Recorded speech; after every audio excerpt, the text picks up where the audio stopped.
Hi, I'm Mike Pell. Welcome to the Microsoft Garage here in New York City. The Garage is Microsoft's worldwide innovation program, where we help employees to take their ideas and their passion and make them real.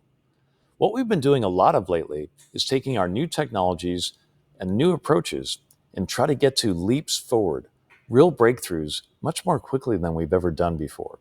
And we like to call that AI-powered innovation. Throughout my career as both a designer, technologist, and entrepreneur, I've always tried to push past the ordinary to the edge, to do something that was highly creative, very clever, very inspired.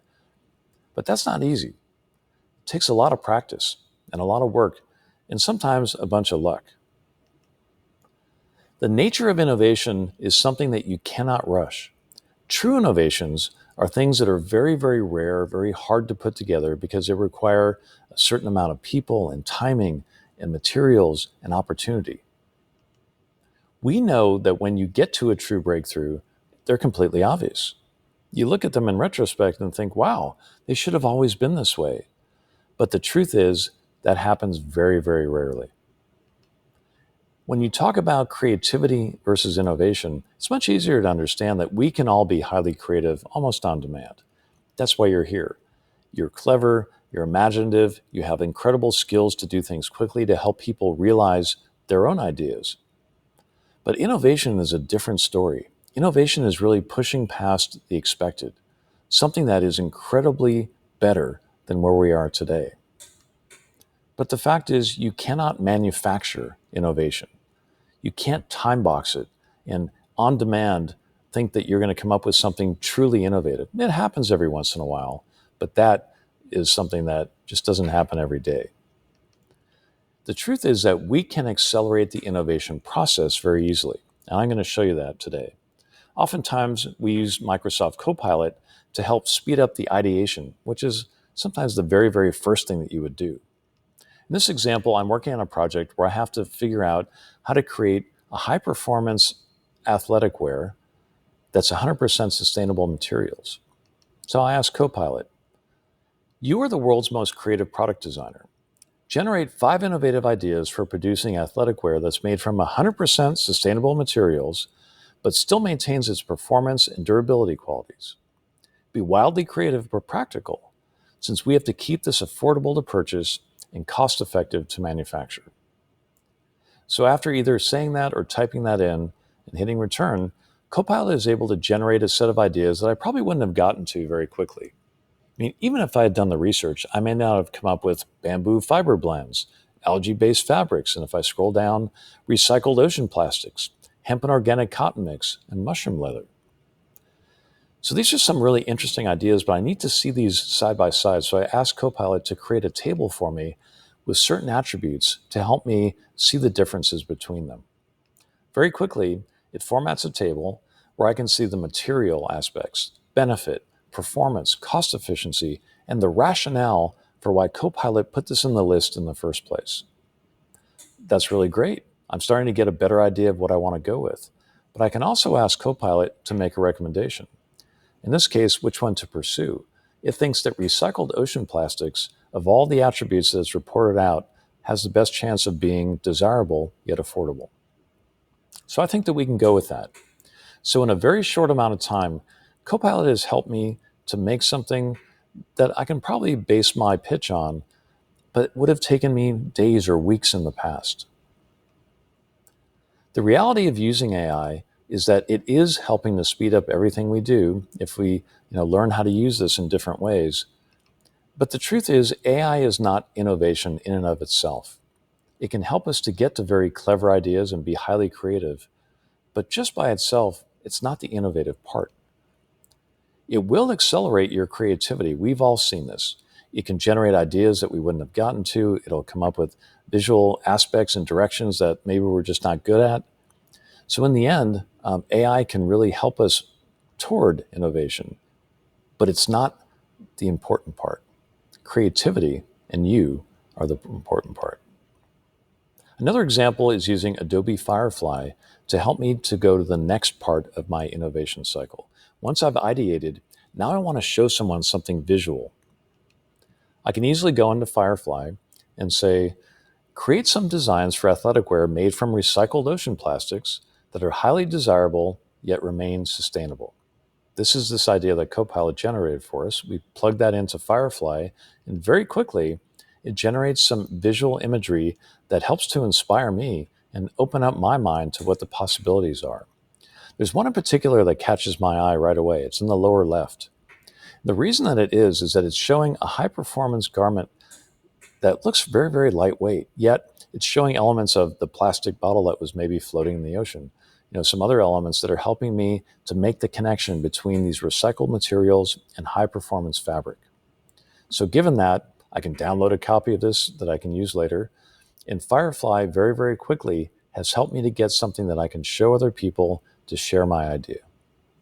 And that is a huge help in accelerating our process.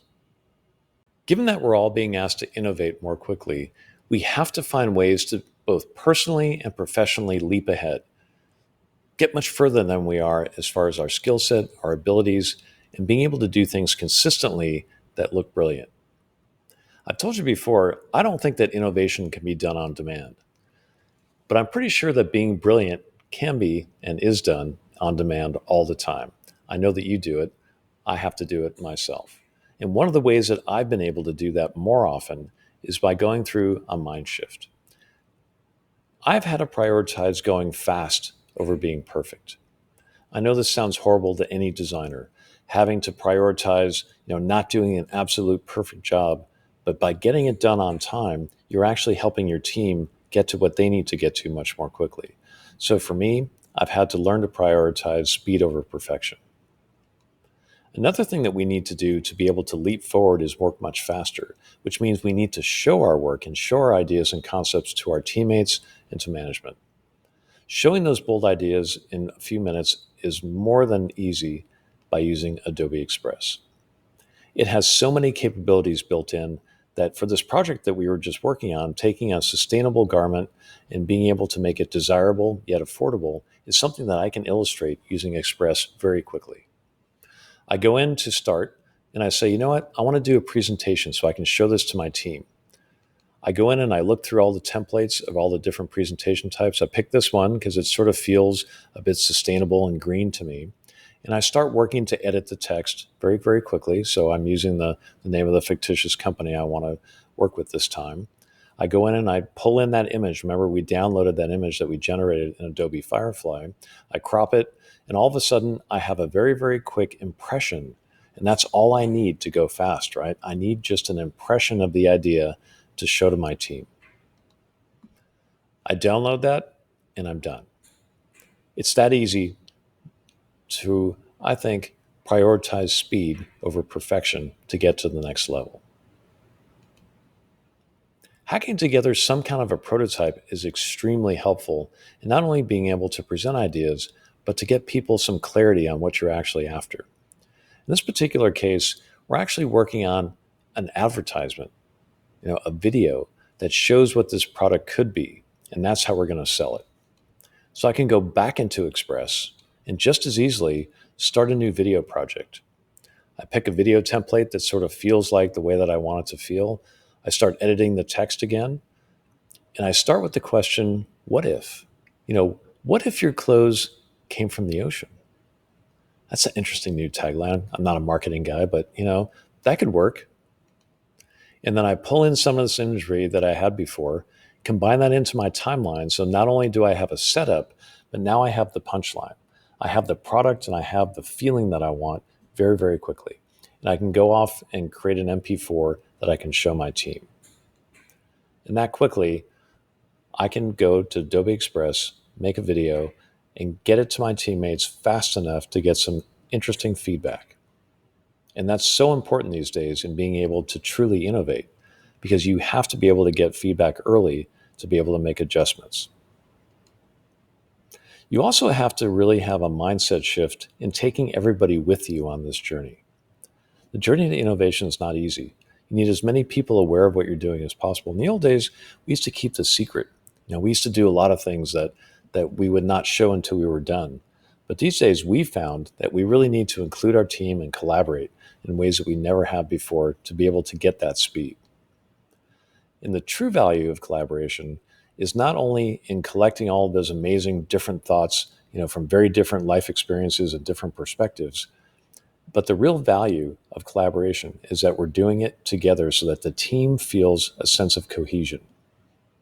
It feels like when you're done, you haven't just shown up and gone, ta-da, here's this amazing new idea. You've actually done it with your teammates.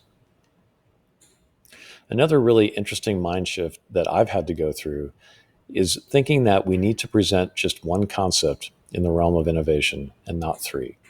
This is very difficult because a lot of times, whether it's a client or other teams or management, they're going to want to see a whole bunch of ideas.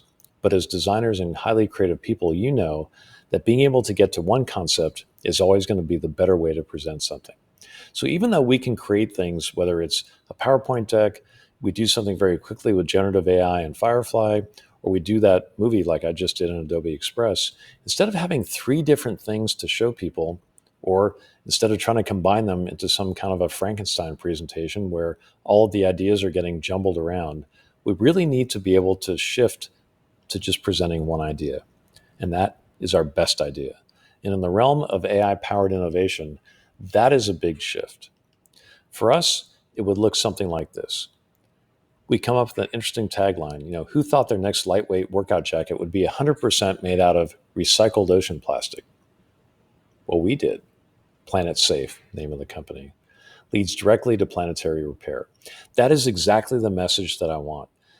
Coupled with the movie that we made and some of the other imagery, this would be enough to get the idea across quickly. And just remember, when you're presenting to other people within the realm of trying to do innovation very quickly, it's always helpful if you make other people think it was their idea just as much or more than yours. That is a key skill. When we're working together, across the globe within small groups or remotely, being able to have people feel like they're bought in and that they're part of the solution is incredibly important to moving your innovative ideas forward through your organization. So next time, try that out. So we've talked about the nature of innovation. We've talked about the need for all of us to find ways to leap ahead, both personally and professionally. But once we're doing that great work on demand, consistently, we've got to find a way to stay ahead. The pace of business and what we're required to do is just too great to not find that rhythm, to be able to keep doing this every day. One of the best ways we found to do that is by involving other people. You really have to get your entire team and as much of your organization as you can comfortable with the idea that you're going to be pushing. You're going to be trying new things. You're going to be experimenting and being curious. That's going to bring with it a need for you to be able to validate concepts that you bring to other people. The best way that we found to validate concepts early is by using Microsoft Copilot to be able to generate some objective questions that you can go ask people early. So no matter what stage you're in, whether you're creating a working prototype or you're just telling a story or showing mood boards, it doesn't matter. Getting some questions to ask people that are objective enough that they turn into some data points is incredibly important. You can start by saying, hey, give us 5 objective questions to help validate this concept. And in the case of this project that we've been working through, this sustainable garment, this is what Copilot generates. Things that help us understand whether the consumer or the customer in this case even cares about this category, how they might react to it. Once we have some answers like that, we can start to figure out how can we do more research? What other things can Copilot help us with, like competitive landscape, product market fit, even some marketing blurbs that we can try out on people to see how it lands. We also have learned that we can't use data to try to justify something. Yes, data is important, and yes, data is going to help us to make some of the good decisions that we need to make, but we like to try to use data to help to persuade people to understand that there's something here to pay attention to. Ordinarily, most of our data ends up in Excel, but we're starting to think that just showing regular Excel sheets may not be as convincing or compelling as you need them to be. And so with new products like Adobe Firefly, we can take data and move it into a form that is really more compelling, more interesting, and more clear in some cases. In this case of the Sustainable Garment Project, I had an idea that I wanted to combine the data that we had gathered by talking to people early with the notion of something very visually stimulating, something that would really make people take notice. Very easily in Firefly, I can say, take something that is data and overlay it onto the garment itself to attract interest. Make it bright and colorful to attract attention. And when Firefly did this experiment for me, there's something in the upper right corner that really caught my eye. The notion that data was overlaid on the garment. So with one picture, one image, whether it's in a movie or in a slide, I can really capture people's attention and start to hone in on the important part, which is I need to tell the story. I need to get a message across very quickly and the data to substantiate that there really is something here. So still within Firefly, I can start to add some text. I export this right away and of course take it into PowerPoint where I can use Microsoft Copilot again to help me craft some language, to help me tell a better story so that I can be more convincing with the data that I have that there really is something here. So given that, we can go back to try to attract some sponsorship early, meaning somebody in the organization that is either an executive or a very influential person who, given enough information and some data, can help us to try to move this idea forward within the group. This is critically important. No matter how great your idea is, it's going to go nowhere without executive sponsorship. That's just the way things work. So the earlier we do that, the better. And, pro tip, do not ask for budget. Do not ask for headcount. Just ask that your potential sponsor would be that person that you can go back to once you have enough data and you've proved that there really is something here. You're just asking that they would be interested enough to help you move this idea forward at the right time. That's been incredibly successful for us. The next part of staying ahead is challenging yourself daily on both a personal and a professional level. One of the best ways to do this is to just look around, is to pick your head up, out of your to-do list and out of your backlog and just look around at everything that's happening. Turns out that Adobe Stock is a great way for, I'd do this myself. For this project I'm working on, I can just type in a few terms that pertain to that will maybe illuminate something I hadn't looked at before or bring some imagery to mind that will spark a new idea. In this case, I can just type in recycled ocean plastics and I'll get a bunch of images that I hadn't seen before. And as I scroll around, there's one in particular that makes me think about the symbol for recycle. And should we be using that in some of our advertising or in the way that we present this idea? Good or bad, this is a new idea I wouldn't have had without using something like Stock to help me look through thousands or even tens of thousands of images to get new ideas.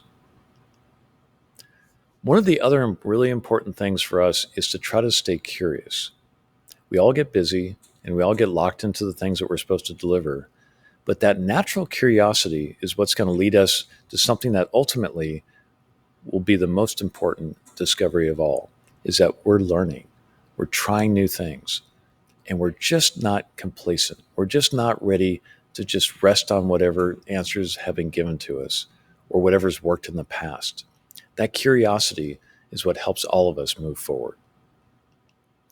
And finally, in the garage, we experiment continuously. I think you'll find being able to just set up small experiments, to just try things, is the best way to not only learn whether something has merit, but to also show other people that you're willing to try, that you're not just going to pick one plan, stick to it, and see what happens.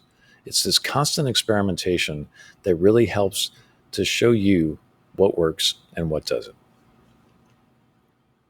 And finally, AI-powered innovation is something that we do all the time that you can easily do with all the tools you have at your disposal. But trust me, it's never, ever, ever about the technology. It's really not. It's always about the people side of the equation. And it's easy to know why. It's because despite having the most amazing tools on the planet available to us at any time, it's always the people and their creativity that do all the work. We're the ones that unlock these amazing new innovations and breakthroughs. It's your creativity that fuels all of this. So try some of these things. Let us know what you think. And thank you very much.